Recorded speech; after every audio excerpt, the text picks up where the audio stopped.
This is Frank Islam, Chairman and CEO of FY Investment Group and your host of Washington Current Review, where we interview leading voices from business and politics that impact you, the viewer. Today, our guest is Ravi. Welcome to our show. Thank you, Mr. Islam. You're most welcome and appreciated that. Tell me a little about your last name. My last name is from Andhra Pradesh. It's called Tallapragada. Okay, good. Now, I want you to tell me a little bit to the audience about yourself as it relates to growing in India. Where did you go to school? Where you were born?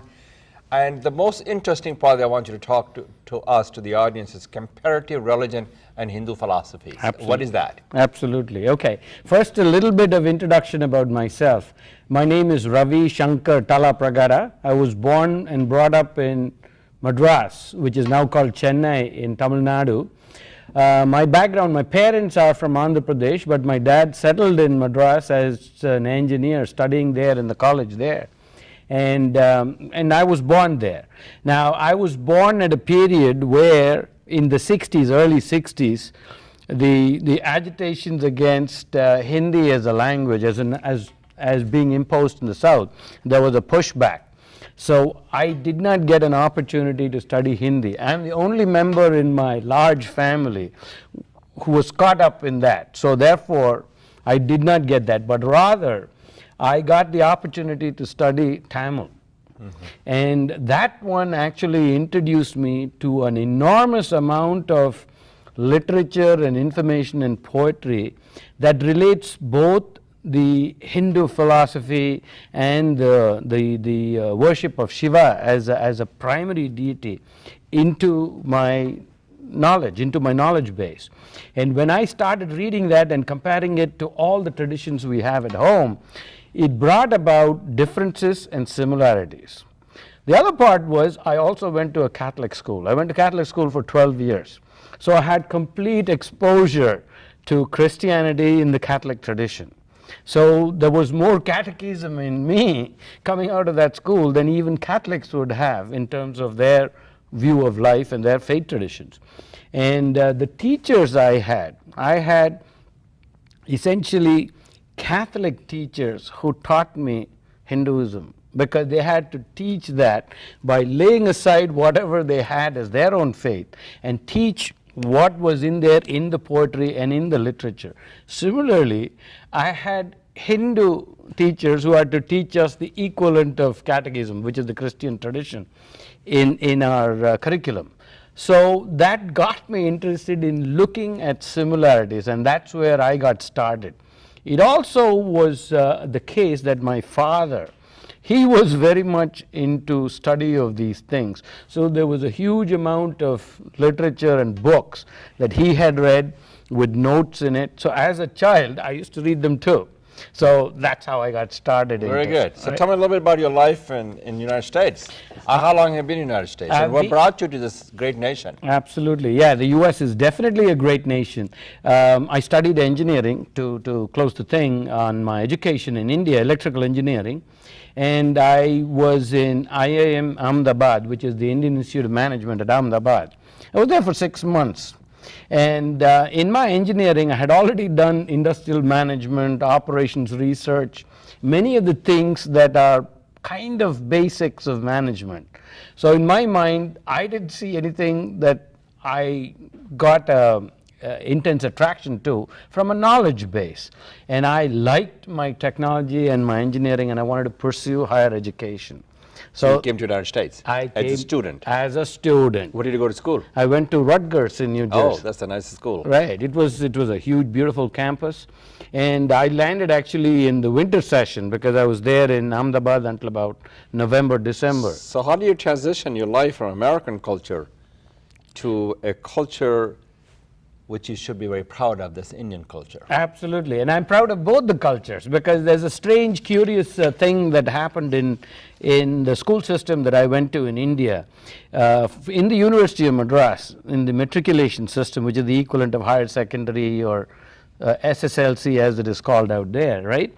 We had to study American history as well as Indian history, So I knew American history from What is the good things about American history? Is it not that old history? It's Right, only it's- about 275 years old. yeah, about it's of 1600, let's say, because Queen Elizabeth the Queen first. Elizabeth the first, they were 1632. Right. When the first, Yeah. they came at the time, well, they came at the time the King Charles II. Exactly, exactly. So what goes on, it's a very young, it's less than 300 years old. The thing about the US cultural history is that it is individual oriented, it is pioneering. You can make your own life based upon what you want it to be. And you can leave all the baggage that you might have, whether it's good or bad, behind and start all over again. That's the great pioneering ethos that this culture offers. So that's one beautiful attraction for, especially for those who have that desire to go and find out new things or discover new So things. you can venture into the new horizon Without and any- willing to take a risk and Absolutely. realize the American dream. Whatever your dream is. Exactly. And it can fit into the American dream because all of those opportunities that you're striving for are no different than what the American dream was. So you get that automatically built in. So that's basically the thing. The Indian history side, what you will notice is, if you notice that the tea that was dumped into the Boston harbor That came from India. came from India, right? So for those who know history, you actually look for points of connection, right? So you see the Tea Party and all of those things, and then you come to the War of Independence with George Washington, right? George Washington defeats Lord Cornwallis at Yorktown. That's where the thing surrenders, right? Do you know where Cornwallis went right after the American engagement? I did not know. He went to India? He went to India. So he and was a Britisher. He was a British, right? So he goes to India, and this entire history of Cornwallis, the siege of Arcot, the battles against Tipu Sultan, all of those things are what Cornwallis does in India. And he kind of redeems himself in terms of his stature. It's a fascinating. Absolutely. So as a kid, growing up, and when you see both sides and you see these connections, then you see the world is beautiful in its own way because it evolves. Nothing is random. There seems to be some kind of a pattern of connection, and things are meant to be, right? And that principle is the principle of karma. Karma. Yeah, that's where, so you see this, so in my mind, all of these things right from childhood, I used to see these connections as to why things are what they are, and that's how, What's the most challenging part of being an immigrant? And is it challenging and also rewarding? it's extremely rewarding for those who can adapt to the culture very quickly. So adopt the environment that you live in. Absolutely.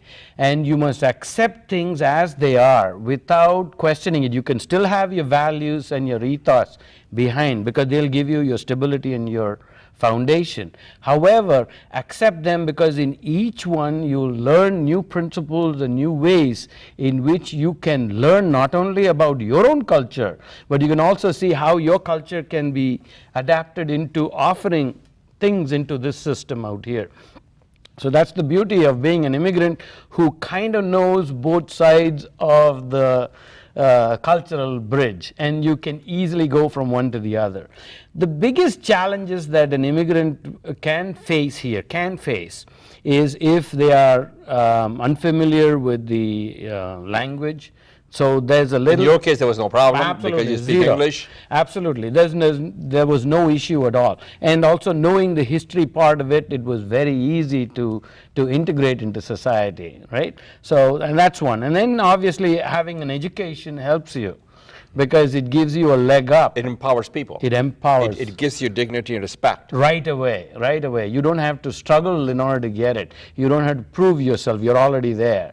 And a simple example I'll give you, a couple of things. When I walked into my first class as a graduate student into class, and the subject, and it was on signal processing, right? So the topic or the content were things that we did in undergraduate. So to me, it's like, okay, this is graduate school, how can it be? So it was easy. The reason being that in the American system you have a lot of flexibility in terms of choosing your courses and when you do what you do. Whereas in our Indian or British systems, it's very structured. You have to do certain subjects before you go on to the next one. So the flexibility is a key word here. Flexibility is an American characteristic. Unlike other places where it is structured. Structure is also good, right? It also empowers.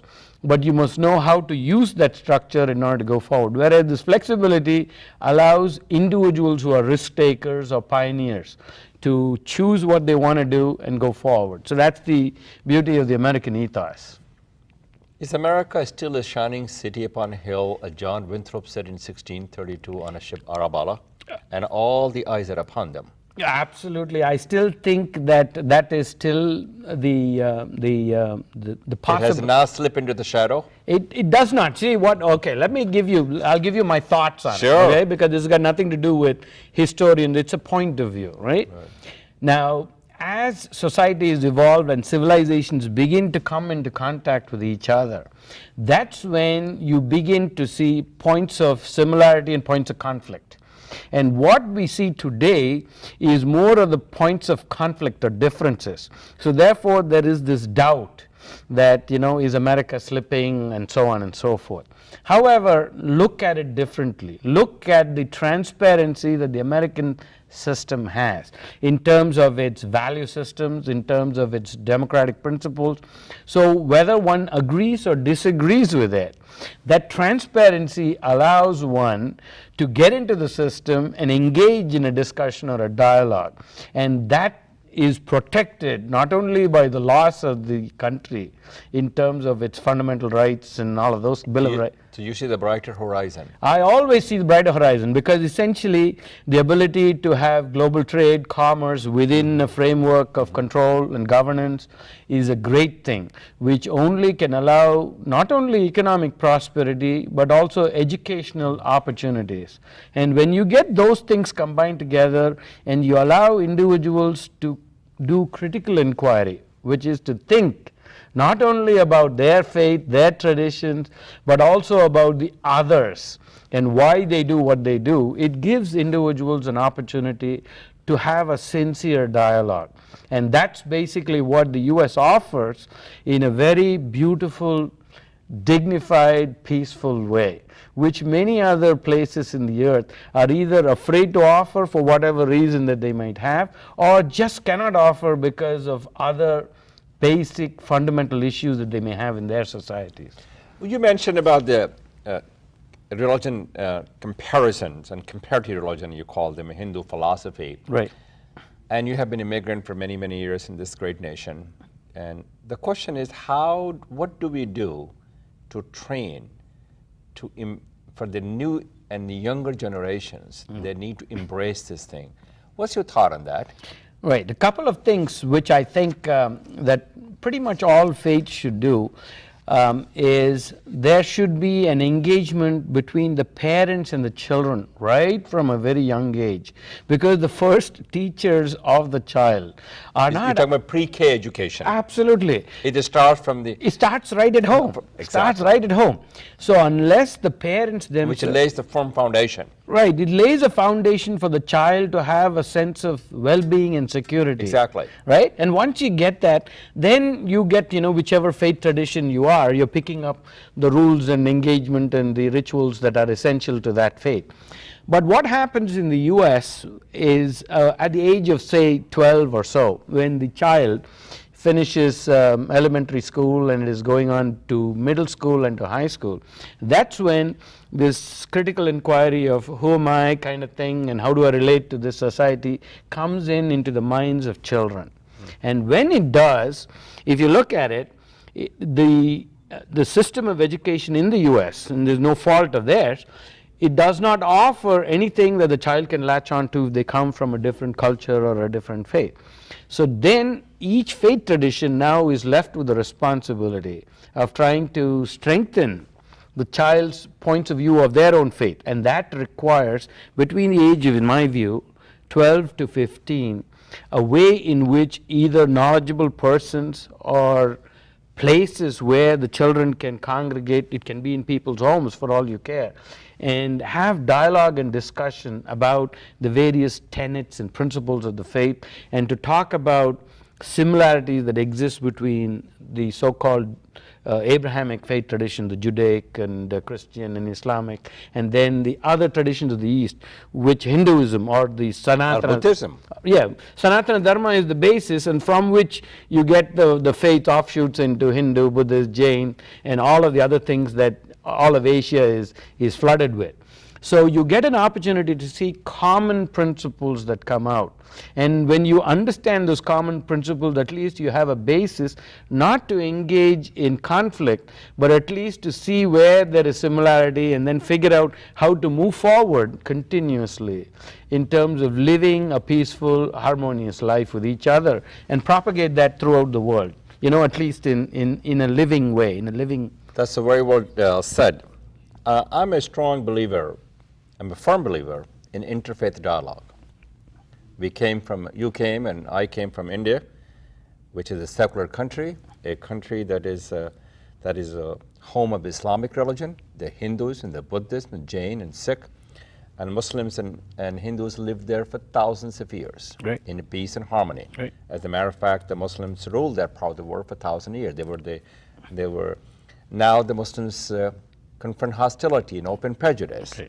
India and Pakistan was divided, but those are the past. Yeah. The question is, how do you advance the cause of the interfaith dialogue in this nation as well as in India?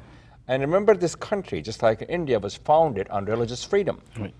So give me your thoughts on the interfaith dialogue. I know you're a champion of that, and it's very important. Yeah, I've been working on some small groups here in the Northern Virginia area, and I do participate in propagating at least these principles out there. There are several ways in which we can do that. One is, in each house of worship, on whatever basis, a quarterly basis or a semi-annual basis, there should be open houses where you can have get-togethers and panel discussions amongst people and pick a specific topic, whatever it might be. A topic could be peace or compassion or charity, pick whatever it might be, and then have them have the discussion about how does that faith tradition see that specific idea or topic, and find out common areas where they can converge. So you're looking for a common cause and common ground. Common ground, exactly. Building common ground is the basis. And with the compassion and caring. With compassion and caring. And so how do you compare and contrast these two? Okay, now let's take the simple case of compassion. You see this concept of the golden rule, right? Mm-hmm. The golden rule, if you look at it, and the most of the people will immediately say, do not do unto others what you do not want to do unto you, right? In other words, you got to do that. But you got to also look at the flip side of that coin, which is, one is giving you an action of what not to do, but then what should you do? In other words, there's also the other aspect of flipping the coin around and saying, what should you do? The flip side of that coin is this: do wish for others what you wish for yourself. So you see, what happens there is, instead of it being selfish, if you wish something for yourself, which in general is a selfish mode. So you put yourself in their shoe. You need to examine yourself. Is that what you're saying? Correct. And whatever you wish, if you wish good for yourself, you must wish the same good for them too. And therefore, the principle of not being jealous, not being angry. Very well said. Right? So the flip side, both sides have to be simultaneously satisfied. Generally, what happens in these dialogues is people will focus only on one side of the coin. And therefore, you'll always see differences. But when you see the other side and say, okay, what I wish for myself, I should wish for the other one, you'll soon converge into common ground. And that's kind of a methodology or an approach. That's very well said. So anything and everything is possible when we listen to each other, when we learn from one another, when we set aside our differences to work for shared goals, with shared responsibility and shared sacrifices. Absolutely. And shared struggles. Absolutely. Am I correct to assume that? Absolutely. And this is the basic thing, and I'll use a sentence from Sanskrit because this is part of one of the Upanishads, right? Sure. So this is the Brihadaranyaka Upanishad, is the largest Upanishad in the Vedas, right? And it comes at the end, Upanishads are at the end point. One of the statements in there is called Atmavare Srotavyaha. Srotavyaha is to listen with it, right? Then Mantavyaha, think about. You think about it. Think Very well said. Right? And the third one is Nididhyasitavyaha. Focus on what it is that you heard and what it is you thought about, and focus on it. When you do, it's like the concept of milk, right, which transforms into various things. Milk when heated and you culture it, raw milk when heated, boiled milk cannot go back to raw milk. Boiled milk, when you culture it with yogurt, right, it becomes yogurt. It transforms. You cannot go back to boiled milk or the other. You churn it, you heat it, right? What happens? You get the cream come up at the top. Wow. That's butter. And when you heat butter, you're going to get ghee, which is the clarified butter. Clarified essence of what you started Wow. with. So all of our knowledge in life, no matter which faith tradition you are, as long as you focus on what you learned, think about it, and then focus on what the cream is, you'll get to a point of conviction which will allow anyone to have harmonious dialogue with anybody without prejudice and with love and compassion at all times. That's my... Very well said. Well, thank you very much for coming to the show, and Thank you for your leadership. And I'm glad I enjoyed it very much talking with you. I'm sure the audience enjoyed it very much. And you should continue to do what is important to this nation, which is the compassion and caring, and create a common cause and a common ground to work together. Thank you. And that's the message we need to propagate to India and to the world. Absolutely, I agree. Thank you. And this is Frank Islam wishing you a great week. Thank you for watching.